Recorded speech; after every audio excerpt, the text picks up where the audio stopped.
Bakit parang panaginip lang ang mga nangyayari?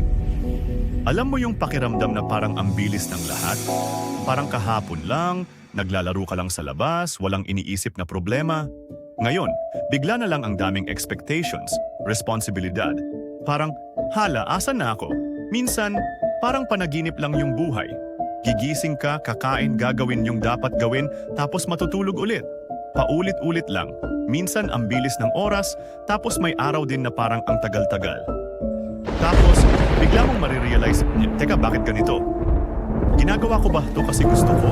Or dahil nakasanayan ko na lang? Ewan, minsan nakakatakot. Kasi paano kung isang araw, magising ka na lang, tapos ma-realize mong hindi ka naman talaga nabuhay, nag-exist ka lang? Ang dami nating gustong gawin pero natatakot tayong sumubok. Gusto mong magsimula ng bagong hobby pero iniisip mo, baka di ako magaling dyan. Gusto mong kausapin yung taong gusto mo, pero iniisip mo, baka hindi niya ako pansinin. Gusto mong mag-try ng bagong bagay, pero natatakot kang magkamali. Pero alam mo, siguro kaya ganito yung buhay.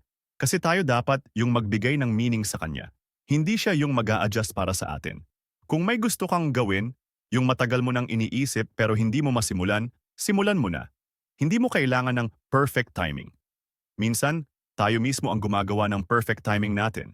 Kasi malay mo, sa kakahintay mo, isang araw magising ka na lang at wala na yung pagkakataon na hinihintay mo. Follow mo na si Sai Hai, baka matulungan ka pang maging mulat sa lahat ng bagay.